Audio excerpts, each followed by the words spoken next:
Malam itu langit Jakarta mendung, awan hitam menggantung, seolah hendak menumpahkan segala beban yang dipikulnya.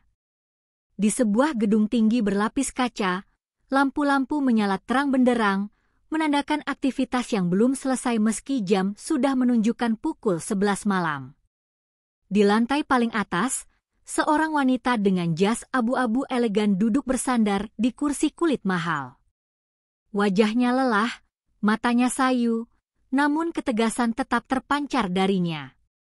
Dialah Nadine Prameswari, seorang CEO muda berusia 32 tahun, pemimpin sebuah perusahaan besar yang bergerak di bidang teknologi. Namanya dikenal sebagai sosok tegas, disiplin, dan selalu berhasil membuat perusahaan berada di garis terdepan. Namun malam itu, ada sesuatu yang berbeda. Nadine menatap segelas air putih yang baru saja diletakkan sekretarisnya di atas meja. "Minumlah, Bu. Anda sudah bekerja seharian penuh. Jangan terlalu memaksakan diri," kata sekretaris itu lalu berpamitan pulang. Tinggallah Nadine seorang diri di ruangan luas itu. Ia meraih gelas tersebut, menatap pantulan wajahnya sendiri yang terlihat pucat. Ada sesuatu yang aneh, tapi ia terlalu lelah untuk memikirkan lebih jauh. Tangan gemetarnya meraih gelas itu, lalu meneguk seteguk air. Beberapa detik kemudian, tubuhnya langsung bereaksi. Tenggorokannya seperti terbakar, perutnya melilit, jantungnya berdetak tak beraturan. Ia terbatuk keras, hampir menjatuhkan gelas ke lantai. "Apa? Ini?" Suaranya tercekat. Napasnya sesak, keringat dingin membanjiri tubuhnya. Nadine mencoba bangkit, namun kakinya lemas. Ia jatuh tersungkur ke lantai marmer yang dingin. Saat itulah ia sadar, air putih yang diminumnya tidaklah biasa. Ada yang memasukkan sesuatu ke dalamnya. Racun.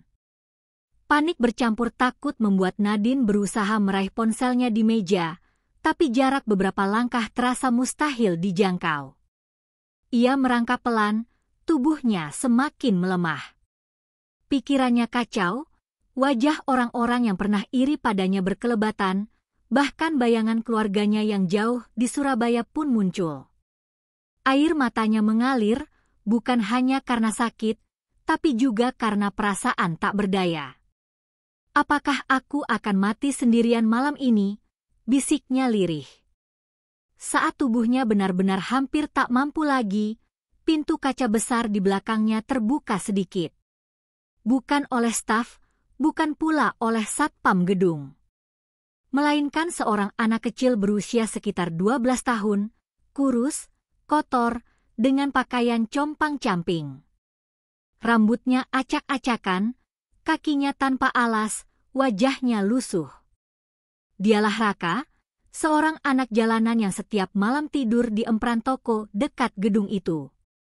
Raka sering menyelinap ke gedung mencari sisa makanan di tempat sampah karyawan.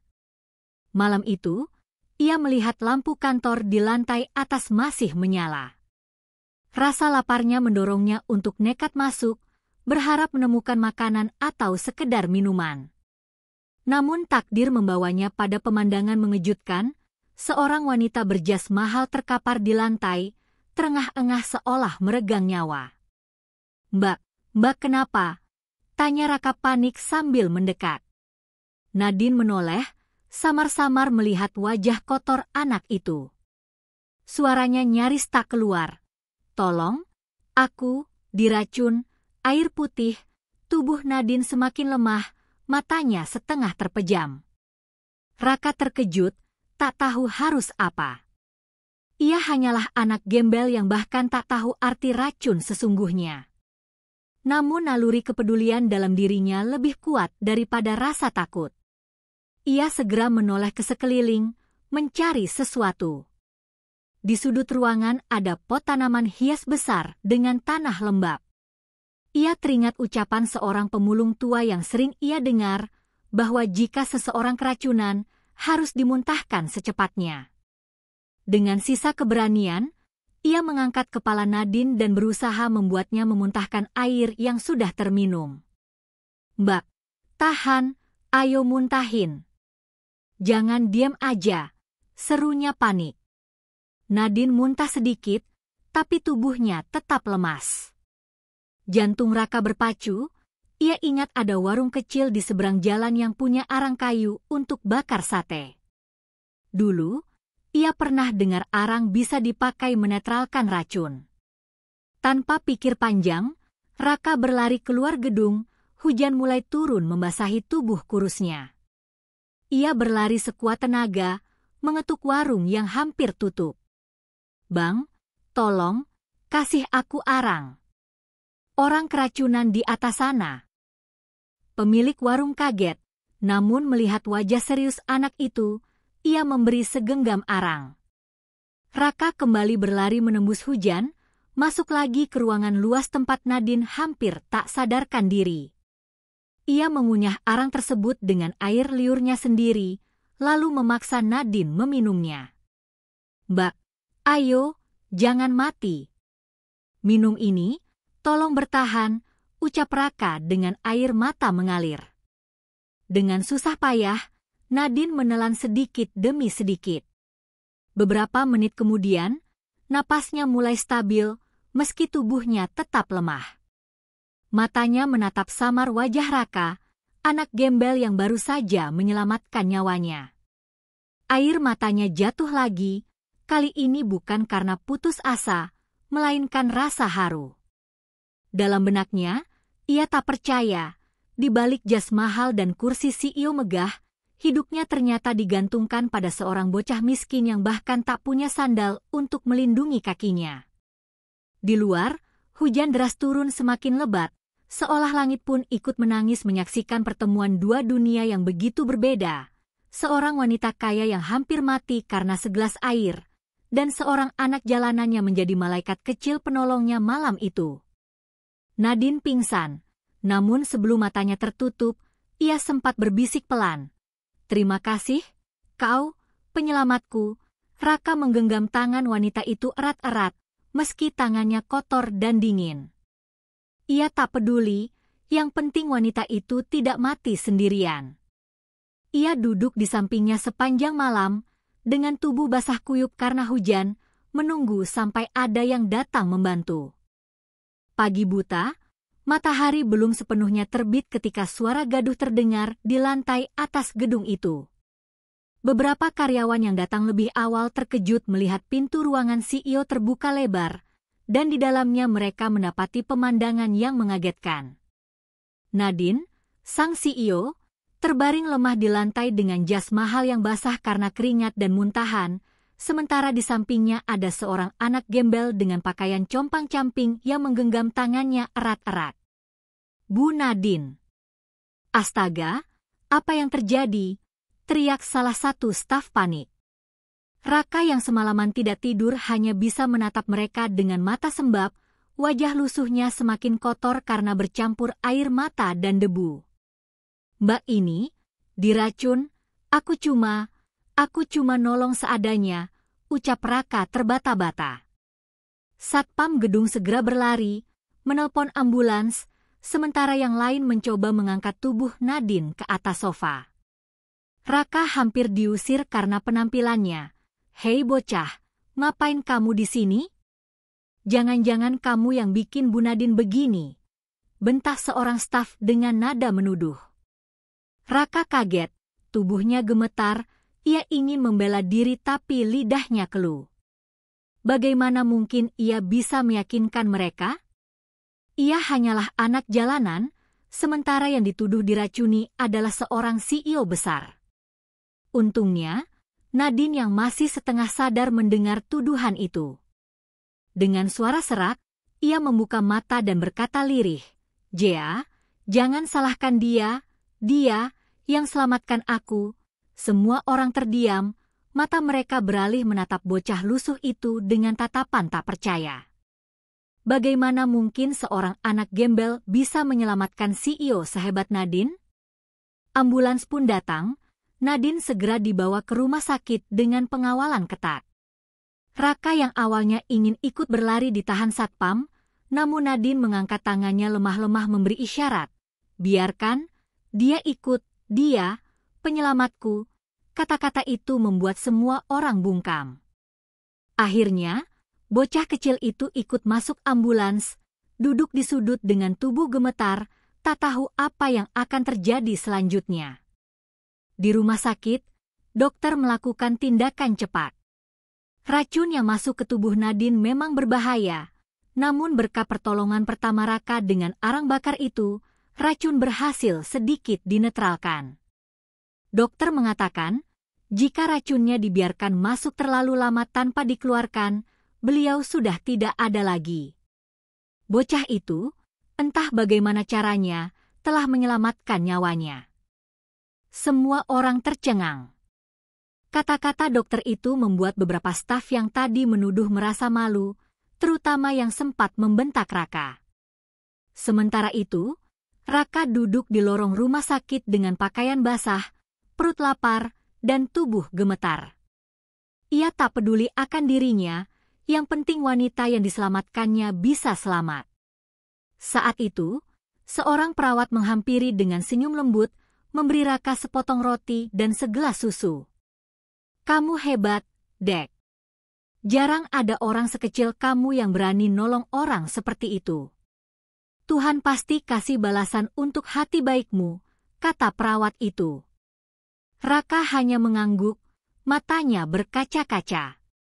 Ia tidak pernah mendapat pujian seperti itu sebelumnya, hidupnya lebih sering dihujani caci maki. Beberapa hari berlalu, kondisi Nadine mulai membaik. Di ruang VIP rumah sakit, ia bangun dengan tubuh masih lemah. Saat membuka mata, orang pertama yang dilihatnya bukan keluarganya, bukan pula staf perusahaan, melainkan bocah kecil bernama Raka yang duduk di kursi kecil dekat ranjang, tertidur sambil memeluk perutnya yang keroncongan. Nadine menatap lama wajah polos itu, lalu air matanya mengalir. Anak sekecil ini, yang Tuhan kirim untuk selamatkan aku, gumamnya. Tangannya terulur, menyentuh lembut rambut kotor bocah itu. Raka terbangun, kaget, lalu berdiri kikuk. Mbak, udah bangun? Aku seneng banget, katanya polos dengan senyum lebar, meski wajahnya lusuh. Nadine tersenyum samar. Terima kasih, nak, kalau bukan kamu, mungkin aku sudah tidak ada di dunia ini. Raka menggeleng cepat. Aku cuma nolong seadanya, Mbak. Aku takut telat. Aku nggak mau lihat Mbak mati sendirian. Jawaban polos itu menghantam hati Nadine, membuatnya menangis dalam diam. Di balik jas mewah dan jabatan tinggi, malam itu ia memang hampir mati sendirian. Namun Tuhan kirimkan seorang bocah miskin yang bahkan tak punya apa-apa, hanya ketulusan, untuk menjadi penyelamatnya. Berita tentang percobaan pembunuhan CEO muda Nadine pun menyebar luas di media. Semua orang terkejut bukan hanya karena percobaan itu, tapi juga karena kisah seorang anak jalanan yang menyelamatkan nyawanya. Foto Raka dengan pakaian lusuh di lorong rumah sakit viral di media sosial, jutaan orang membicarakannya. Ada yang menangis haru, ada yang mendoakan, ada pula yang marah karena selama ini anak-anak jalanan sering diremehkan, padahal di hati kecil mereka tersimpan keberanian dan ketulusan luar biasa. Nadine pun membuat konferensi pers setelah kondisinya membaik. Dengan suara tegas namun mata berkaca-kaca, ia berkata di hadapan media, "Saya berdiri di sini hari ini bukan karena kekuatan saya, bukan pula karena kehebatan perusahaan ini. Saya masih hidup berkat seorang anak jalanan bernama Raka. Jangan pernah remehkan siapapun, karena nyawa saya diselamatkan bukan oleh dokter, bukan oleh bodyguard, tapi oleh anak kecil yang bahkan tidak punya sandal di kakinya." Semua wartawan terdiam, beberapa menitikkan air mata. Raka yang duduk di sampingnya menunduk malu, tidak terbiasa diperhatikan banyak orang. Hari-hari berikutnya menjadi titik balik dalam hidup Raka. Nadine memutuskan untuk mengangkatnya sebagai anak asuh. Ia mendaftarkan Raka ke sekolah, memberinya tempat tinggal layak, makanan, dan kasih sayang yang tidak pernah dirasakan bocah itu sebelumnya. Awalnya Raka canggung, bahkan sering merasa takut itu semua hanya mimpi. Namun Nadine meyakinkannya setiap hari, "Kamu bukan lagi anak jalanan, Raka. Kamu penyelamatku, kamu keluargaku sekarang." Kata-kata itu membuat hati kecil Raka hangat, meski ia sering menangis diam-diam mengingat masa lalunya. Sementara itu, polisi berhasil mengungkap dalam percobaan pembunuhan Nadine. Ternyata salah satu direktur perusahaan yang iri dengan kesuksesannya merencanakan segalanya. Ia menyuap salah satu staf untuk mencampur racun dalam gelas air putih Nadine malam itu. Namun rencana jahat itu gagal total, bukan karena pengawasan ketat atau teknologi canggih, melainkan karena seorang bocah miskin yang kebetulan masuk gedung mencari sisa makanan. Ironi yang membuat semua orang semakin percaya bahwa Tuhan bekerja dengan cara yang tak terduga. Bertahun-tahun kemudian, hidup Raka berubah total. Dari seorang anak jalanan yang tidur di empran toko, ia tumbuh menjadi pemuda cerdas yang bersekolah tinggi berkat bantuan Nadine. Ia selalu membawa kisah malam hujan itu sebagai pengingat bahwa sekecil apapun seseorang, ia bisa berarti besar dalam hidup orang lain. Nadine pun tak pernah berhenti merasa bersyukur. Setiap kali menatap Raka, ia tahu hidupnya telah diselamatkan bukan hanya dari racun, tapi juga dari kesombongan. Ia belajar bahwa jabatan dan kekayaan tak ada artinya tanpa ketulusan, dan ketulusan itu ia temukan dari segelas air putih yang hampir merenggut nyawanya, dan dari seorang anak gembel yang justru menyelamatkannya. Hidup mempertemukan mereka dengan cara yang aneh, tapi justru itulah yang membuat kisah mereka begitu berarti.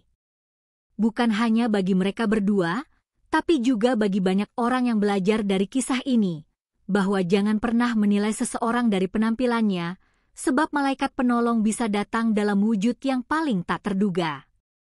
Nadine dan Raka pun melanjutkan hidup mereka bersama, saling menguatkan, saling melengkapi, dan selalu mengingat malam hujan ketika takdir mempertemukan seorang CEO wanita yang hampir mati, dengan seorang anak jalanan yang ternyata adalah penyelamat sejati.